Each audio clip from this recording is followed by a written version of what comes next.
Hello guys, welcome to my YouTube channel. ഇന്ന് നമ്മൾ ബാംഗ്ലൂരിലെ ഒരു ഫേമസ് ശിവ ടെമ്പിളിലോട്ടാണ് പോകുന്നത്. ശിവോഹ. ബാംഗ്ലൂരിലെ മുരുകേഷ് പാലം എന്ന സ്ഥലത്താണ് ഈ ക്ഷേത്രം സ്ഥിതി ചെയ്യുന്നത്. ബാംഗ്ലൂരിൽ വന്നിട്ട് 2 ഇയർ ആയിട്ടും എനിക്ക് ഈ ടെമ്പിളിൽ പോകാനേ സാധിച്ചിട്ടില്ല.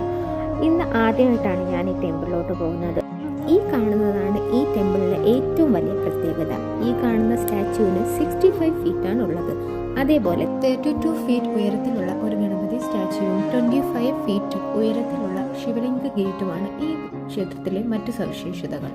ക്ഷേത്രത്തിനുള്ളിലോട്ട് പ്രവേശിക്കാൻ എൻട്രി പാസ് എടുക്കേണ്ടതാണ്. 150 and 250 റുപ്പീസിനാണ് എൻട്രി പാസ് ഉള്ളത്. എൻട്രി പാസ് എടുത്തു കഴിഞ്ഞാൽ പിന്നെ വഴിപാടുകൾക്കായിട്ട് പ്രത്യേകം ക്യാഷ് ചിലവാക്കേണ്ടതില്ല. അതിൽ തന്നെ നമുക്ക് എല്ലാ പാക്കേജും അടങ്ങിയിരിക്കും. ഏറ്റവും ബെനിഫിറ്റ് ആയിട്ടൊരു കാര്യം അത് തന്നെയാണ്. നമുക്ക് വേണ്ടുന്ന പൂജകളെല്ലാം ആ പാക്കേജിൽ തന്നെ നമുക്ക് ചെയ്യാൻ പറ്റും. ക്ഷേത്രത്തിനുള്ളിലോട്ട് കടക്കാൻ വേണ്ടി ഗുഹാരീതിയിൽ നിർമ്മിച്ചിരിക്കുന്ന ഈ വഴിയാണ് എനിക്ക് ഏറ്റവും കൂടുതൽ ഇഷ്ടപ്പെട്ടത്. ശരിക്കും പറഞ്ഞാൽ ഒരു ഐസ് ഗുഹയിലൂടെ നടക്കുമ്പോഴുള്ള ഫീലിങ്സ്, ചുറ്റും നല്ല നല്ല കാഴ്ചകൾ, അത് വേറൊരു എക്സ്പീരിയൻസ് തന്നെയായിരുന്നു ഞങ്ങൾക്ക്. ഹരിദ്വാർ, ഋഷികേശ്, ബദ്രിനാഥ്, കേദർനാഥ്, അമർനാഥ് എന്നീ പുണ്യക്ഷേത്രങ്ങളുടെ ഒരു മിനി ആർട്ടിഫിഷ്യൽ ക്രിയേഷൻസ് ആണ് ഈ ഗുഹയ്ക്കുള്ളിലൂടെ പോകുമ്പോൾ നമുക്ക് കാണാൻ കഴിയുന്നത്. അതേപോലെ തന്നെ ഇന്ത്യയിലെ 12 പുണ്യ ജ്യോതിർലിംഗ ക്ഷേത്രങ്ങളെയും പ്രതിപാദിക്കുന്ന രീതിയിൽ ചില ക്രിയേഷൻസും ഇവരിവിടെ ഉൾപ്പെടുത്തിയിട്ടുണ്ട്. ഇതൊക്കെ നമുക്കൊരു പ്രത്യേക രീതിയിലുള്ള കാഴ്ച അനുഭവങ്ങൾ തന്നെയാണ്. അതൊക്കെ നേരിട്ട് എക്സ്പീരിയൻസ് ചെയ്യാൻ കഴിയുന്നത്.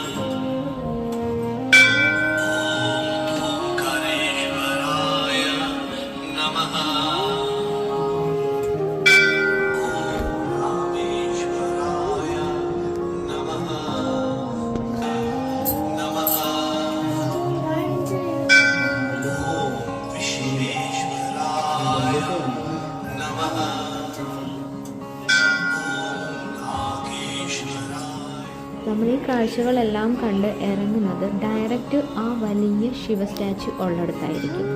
അവിടെ നിന്ന് നമുക്ക് ഫോട്ടോസും കാര്യങ്ങളും എല്ലാം എടുക്കാം. ഞങ്ങൾ പോയത് ഒരു സൺഡേ ആയതുകൊണ്ട് അത്യാവശ്യം നല്ല രീതിയിലുള്ള തിരക്കുണ്ടായിരുന്നു. അതും പോരാഞ്ഞിട്ട് ഒരു ഉച്ച സമയം ആയതുകൊണ്ട് നല്ല രീതിയിൽ വെയിലും ഉണ്ടായിരുന്നു. ക്ഷേത്രം 24/7 ഓപ്പൺ ആയതുകൊണ്ട് നമുക്ക് ഏത് സമയത്ത് വേണമെങ്കിലും പോകാം. ബട്ട് രാവിലെ പോകുന്നതായിരിക്കും ഏറ്റവും നല്ലത്. കാരണം ക്ഷേത്രം നല്ല ഓപ്പൺ ഏരിയയിലായതുകൊണ്ട് നല്ല രീതിയിൽ വെയിൽ കിട്ടാനുള്ള ചാൻസ് ഉണ്ട്. നമ്മൾ ഈ ചെയ്യുന്ന പൂജകൾക്കൊന്നും പ്രത്യേകം ഇനി ക്യാഷ് അടയ്ക്കേണ്ട ഒരു ആവശ്യവുമില്ല. ആദ്യത്തെ പാക്കേജിൽ തന്നെ ഇതെല്ലാം ഇൻക്ലൂഡഡ് ആണെന്ന് ഞാൻ മുന്നേ പറഞ്ഞല്ലോ. ശരിക്കും പറഞ്ഞാൽ നല്ല വെയിലത്ത് നിന്നായിരുന്നു ഞങ്ങൾ ഈ പൂജകളെല്ലാം ചെയ്തത്. അതുകൊണ്ട് തന്നെ കാല് നല്ല രീതിയിൽ പൊള്ളുന്നുണ്ടായിരുന്നു.